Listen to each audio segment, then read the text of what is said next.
Okay, so we're at the Swettenham Arms, and here we've got a lovely Mark 2 Granada gear, metallic green, 2.8, 1983. Got a few cars here. Audi A2, you don't see these very often. And a P4 Rover 100, finished in green and green.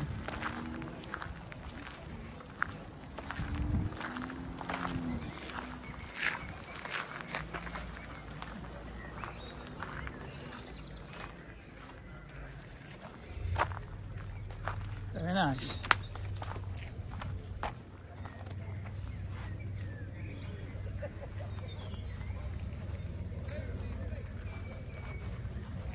Just across the way from the Rover 100, this beautiful AC Cobra replica, finished in a metallic grey with a black stripe. Absolutely beautiful looking car, and it sounded awesome.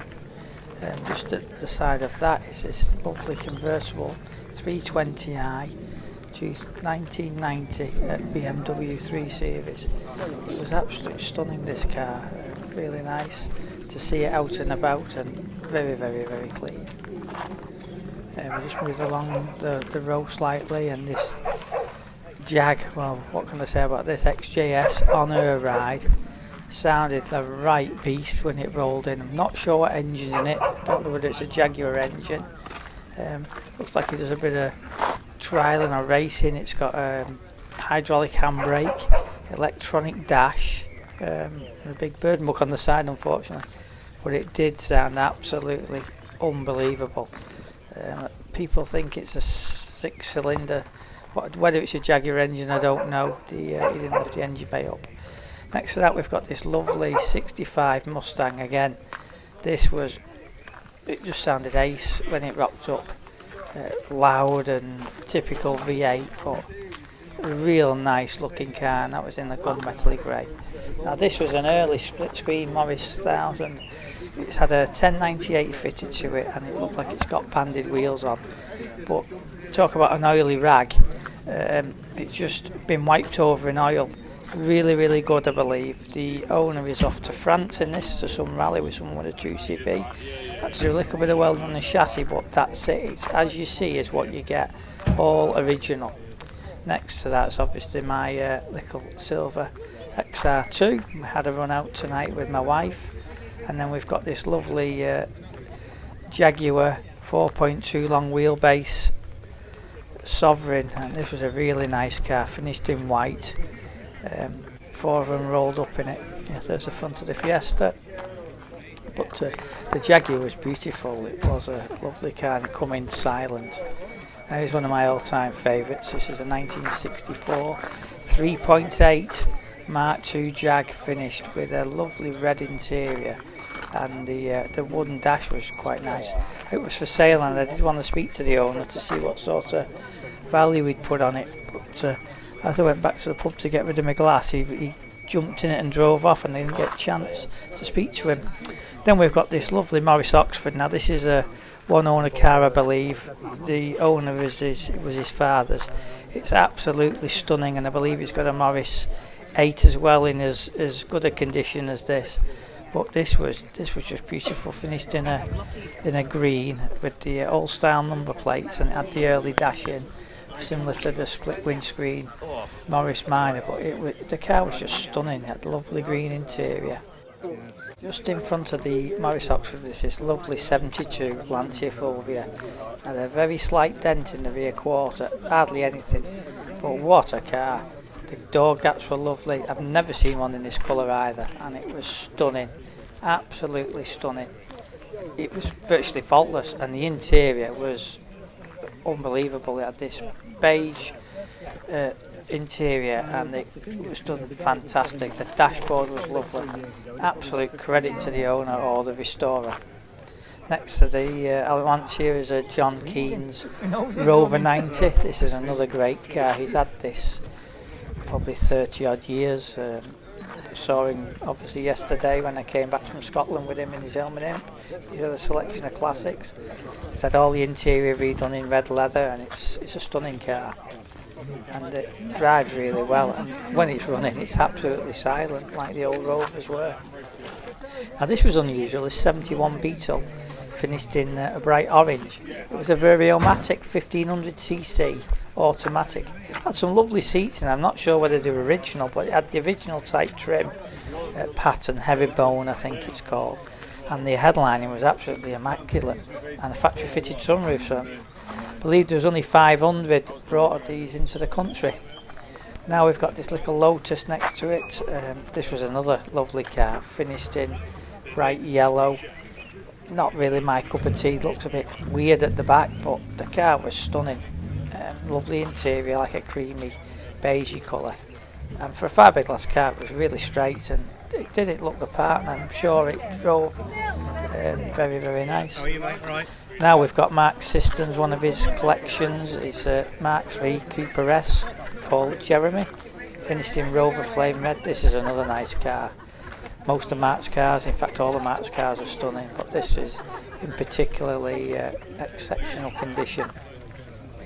And he's had a bit of engine work done on it, took the fancy cam out, put a more drivable cam in it, but yes, just up the line from the Mini, this beautiful 1965 Mercedes Bergonda, finished in like a whitey creamy colour, absolutely beautiful. I would love one of these in my collection. I'm not sure whether I could afford one, to be quite honest. Absolutely stunning dash, proper Mercedes as they were built back in the 60s and 50s. It was a 230 automatic, and I bet it was just beautiful, this, to cruise along the highways in Germany when they were manufactured. But yeah, you can just imagine proper movie star car. Just next to the Mercedes was this lovely black Ford Pop, sit up and beg.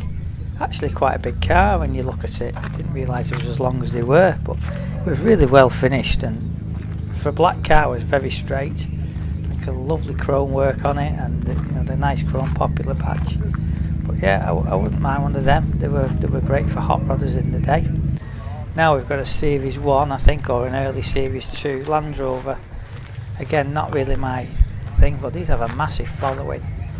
Very tidy. It was for sale actually, this, don't know the price. There was a number in the side, but like I say, I didn't show a great deal of interest, but it was very good to see anyway. Just rolling up is a 1976 Capri 2 litre S. This is owned by Stuart Holmes, finished in Jupiter Red with the black stripe. Now Stuart used to run the car show Tapton Park before he moved it on to whoever does it nowadays. But this is a lovely car. It sounded really, really sweet. A lovely overhead cam engine.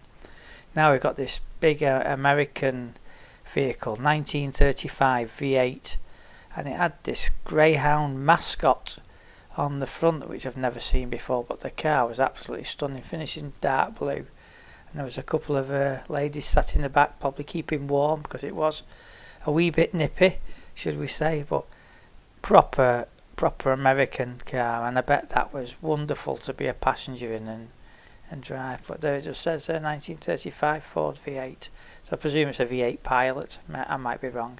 Next to that was a nice Subaru sort of hatchback, and then we had this orangey yellowy coloured Cortina Mark III GXL, and that was a real nice car. Twin headlamp one, something that reminded me of Life on Mars when they used to drive around in one of them. And then complete opposite, a massive SRT Hellcat. I think it's Camaro, but what a car! Absolutely huge, and these do motor. I've seen them on the telly, and they're just ridiculous horsepower. This was finished in like a satin black. The next along the line was this 1975 TR6, and it was absolutely stunning, and it was finished in a pale blue with a blue interior and the typical Triumph wooden dash, convertible with the hood up at the moment. A real nice car. This chrome was really good. So I think this might be an American import with them indicators on the wings. In fact, it probably is. and that's probably why it looked so good. Door gaps were good and finished really well. Now we've got this modern, and I'm not into modern stuff, but it took my fancy, this Renault Alpine, and I think they've got the styling just about right. What they drive like, I don't know. I'm sure some people will love them and some people will hate them, but when I looked at it, it just looked like it was back in the 60s when they made the original Alpine with the 4 headlamps at the front, and it just floated my boat that, and it was a real nice colour. Then this sounded ace when it rolled in, this Nissan GTR, proper beautiful note out the exhaust, but it was a stunning car, absolutely shiny as you don't know what, as you can see in the images. But yeah, lovely looking car that was, and it was nice to see, and I'm sure they've got some hefty power in them as well. But great car. Back to the other side of the car park where we started, and there was this lovely Caterham 7 that had rolled up 1985, I think, looking at the reg, if that's correct, unless it's a private plate. Probably actually newer than that. But it was a lovely car, finished in red.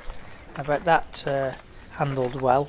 Probably a bit windy. I've been in one, Andy had a similar one, and my friend, and it was a bit windy, so not really my thing. And then we finally finish off with the automatic 2.8 gear Granada in green again. Great car. Could have done with a bit of paint work, but apart from that, looked really good.